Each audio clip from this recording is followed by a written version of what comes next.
What I would say is, yeah, I haven't seen much tank versus tank stuff. There was some really good footage out months ago, I think, of a Ukrainian T-64 shooting at a Russian armored column that was nicely bunched up on a road, and he actually put a round through the side of a demolished building and hit something. I do wonder if the Ukrainians are just sort of, well, we can throw the armored brigades in against Russian armored brigades that are near at full strength and have ourselves a good dust up, and we'll lose a lot. Or whether those Ukrainian armored brigades are just being committed here and there as need be, but are held essentially intact, and they're just degrading the Russian armor force. Keep doing it as they went from the start. Javelins and laws, all that good stuff, and they're denuding, degrading, demoralizing, shattering Russian mechanized units, and the Russian theatre commander and the divisional commanders must be looking at behind the Ukrainian front lines and thinking, when is that armor going to be released on me? It's going to happen one day. I'm going to have an awful lot of Ukrainian armor charging at me. I'm just not seeing it. And in war, the known unknown really does force you to shape your tactics, if you like. If you know there's an armored brigade facing you, but you don't know exactly where it is, you don't know if maybe it's gone somewhere else, but you know it's there. It's that phantom in the background that is going to force you to have a contingency plan. And finally, I just want to say, Chuck reckons Western Military District Commander has been replaced by some Wagner idiot. I don't know if anyone's seen that. It might be worth pulling up this guy's biography and seeing if this is true. Of course, it might be a gash buzz, but they might be about to have their, is it fourth overall theatre commander? And they're putting a PMC commander in. If that's true, let's have a look at his biography and see what his that would mean that there's no are, unity of command. That would mean that there's no unity command anymore. If that's the case. Well, that'd be like putting the head of Blackwater in to command the US Army, wouldn't it? It's essentially. Yeah, that's what I'm saying. There's no unity of command anymore and no reporting line. Prigozhin would be allowed to play his GRU-inspired game alongside one specific sector, whereas Gerasimov and his troops actually deal the rest of it. It would also be a shot directly against the current theater commander. It would be interesting to know whether that's true. Hey, Axel, can I chime in here really quick? Sure. So yeah, Gunny's got a good point here. Why if I'm attriting Russian armor on the periphery and I'm still getting good numbers of Russian tanks destroyed, there's no reason for the Ukrainians to commit their armor in a pitched battle one-on-one. If I can still accomplish my goal of attriting their armor without committing mine, that's a win-win. If I can attrit the Russian armor to the point where I get where the Ukrainian armor outnumbers them like a 2 or 3 to 1, that's the perfect scenario. And I guess that's when you would see like some kind of like pitched battle. But when it comes to force and things like that, it's also all tanks are not the same. Remember, this Soviet legacy armor has a huge fault in it.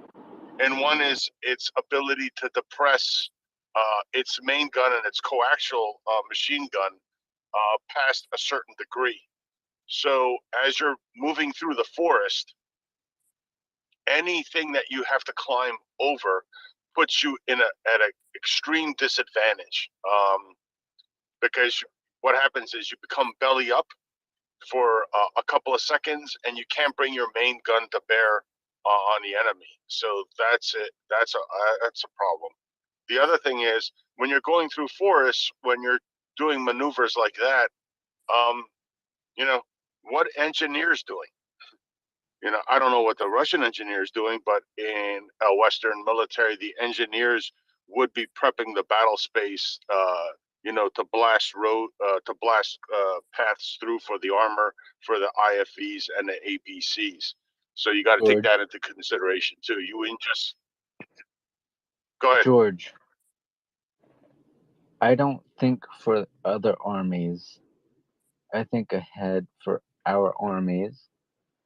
And I also think, what could they be thinking? Just like you're thinking, but I don't make that factual.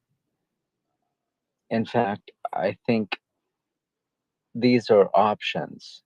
These are options of how we need to position ourselves.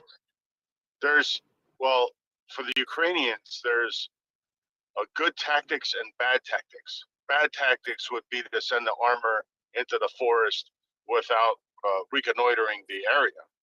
That would be bad tactics.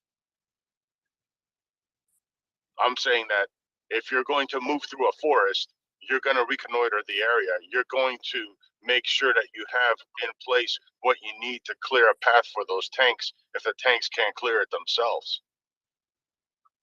Otherwise, in other words, what's going to happen is you're going to delay your timetable, which can be catastrophic to any move you're making. And you're also going to expose your tanks needlessly to AT teams that would be waiting there in the forest for them.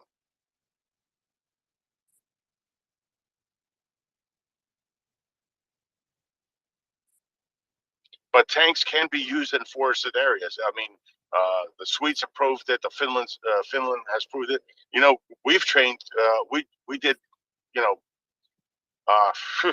I can't count how many times we spent doing that in Grafenwehr in Germany. With 1st Armored Division.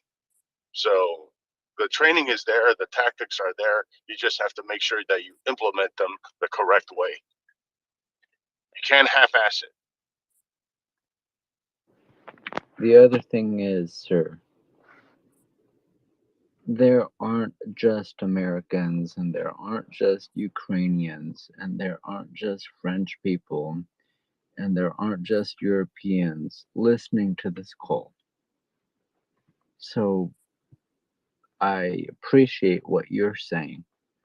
And there's little way of actually explaining without disclosing. You know what I'm saying? So there is so much disclosure going on, and it's quite all right. Any disclosure that's going on by anyone is done responsibly within what they understand is perfectly reasonable and perfectly all right. There's nothing that cannot be gotten elsewhere.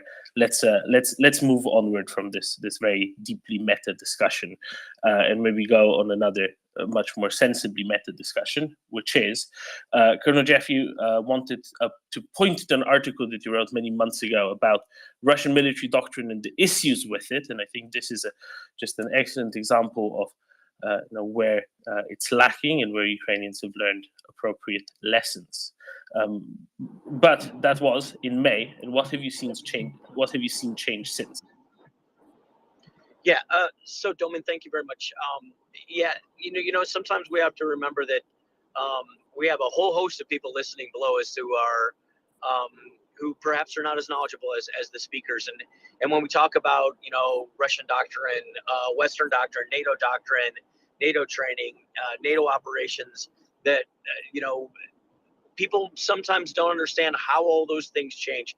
How does a nation transition from Russian bloc doctrine to Western doctrine? How did Ukraine change? And I just thought it would be a good idea if any of the listeners out there wanted to understand how that happened.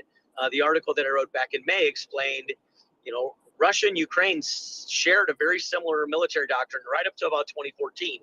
And in 2014, when Crimea was invaded, Ukraine realized that Russia wasn't its best friend anymore. And through the help of the California National Guard, and you can read it in the article, transition. And it's painful to transition a doctrine. It doesn't happen overnight. It takes years. But this is one of the reasons that Ukraine is doing so well. And I often tell people, I'm like, can you imagine, the Javelin's been a very successful weapon for the Ukrainians in this war. And that's, and that's in part because the weapon's phenomenal. But more importantly, the Ukrainians learned how to, empower their NCOs, give lower level NCOs and officers leadership roles to make and decision-making capability aside from the colonel and the general. So they could create small teams and, one-man teams, two-man teams, four-man teams, could go out in small maneuver operations and employ javelins with great success. You'd never see, I don't think you'd be able to see the Russian military employ javelins with anywhere near the amount of success that Ukraine had. Again, the weapon's the same. It's the problem of fundamental doctrine and tactics that are used that support that doctrine. What have I seen up until this point? I think that, I heard someone bring up the issue of Wagner, and a lot of Russian leaders have been replaced by Wagner, and I would say, okay, that's in line with Russia realizing that their doctrine sucks, right? They're leaders who are entrenched in Western doctrine, who don't give, lower echelon NCOs the ability to decision make. They don't empower their leaders. Wagner, by definition, as a mercenary organization, has empowered its leaders. It goes and does good things. I shouldn't say good things. It's allowed to employ with much more freedom, closer to a Western military doctrine. And because of that, you're now seeing, whether it's Shoigu or whoever's making the decisions, trying to bring these Wagner guys in and as rapidly as possible fight with a Western doctrine concept. There's no way to do it. Again, you can't change a doctrine overnight. But what's perhaps even more scary is now you're seeing almost like a hybrid military, right? You've got a private mercenary organization that's now intertwined, not separate anymore, but intertwined with the Russian military, controlling military officers.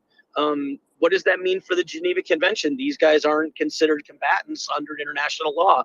It creates a lot of interesting legal questions. It's exactly the point, because they have absolutely no training to be attentive to the military chain of command. And therefore, if this is the case, then it shows that that this dissolution of the unity of command, which I think is even more important than the fact that Wagner brings whatever kind of quality of chimpanzees they have been able to take individual decisions. They've just established a theater commander. Now they're taking it away from them. The dissolution, which you highlighted, the confusion which will ensue, and the infighting, which evidently has already ensued, will only be to the detriment of the force. Even if from time to time they get some tactics right. But I think this is what you precipitated also in your view in the article as to what the consequence of changing the doctrine midstream is. Who are the Wagners? And did they start in the mid? Sorry, did you have your hand up? I'm sorry, I didn't quite see that because Erland was about to speak. I'm sorry. Yeah, please. Okay, next time raise your hand, mute yourself in between. Yeah, I had raised my. Sorry, no, you didn't. Erland had his hand up. Erland speaks. You can raise your hand and we'll call you up then. So please, Erland, go. Oh, I think this is a super interesting discussion. First, I want to disclose that any of the tactics or anything that has been discussed here, you can basically openly find in manuals that are available and free on the internet. It's pretty old style stuff. Yeah, there are U.S. Army manuals. You can find them easily on the internet. I unfortunately was a little bit preoccupied, but I heard 122's first intervention when he mentioned the video in the beginning, and I was unable to come up. But I'm very happy to see this kind of stuff from the Ukrainians, like we saw in the video. I don't really. What I want to say is that this is the first time we see this, and I think that the Ukrainians have been holding some of their maneuver warfare actions pretty tight to their chest.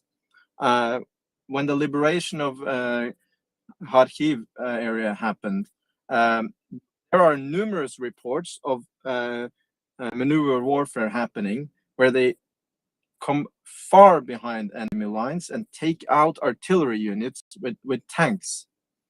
I can only imagine that they were applying similar or even more aggressive maneuver tactics in those battles, but we haven't seen any videos of it, and I think there's a reason for that. Why this video came out now, I don't know. Most of these things have the Ukrainians have pretty good control over it. Maybe they're showing their face a little bit.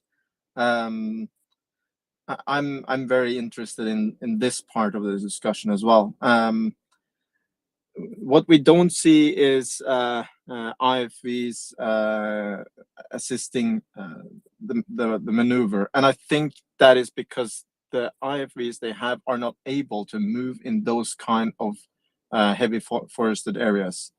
I know for a fact that, for instance, the CV90s and probably the Martyrs and the Bradleys as well can maneuver in that kind of area, and probably would be very useful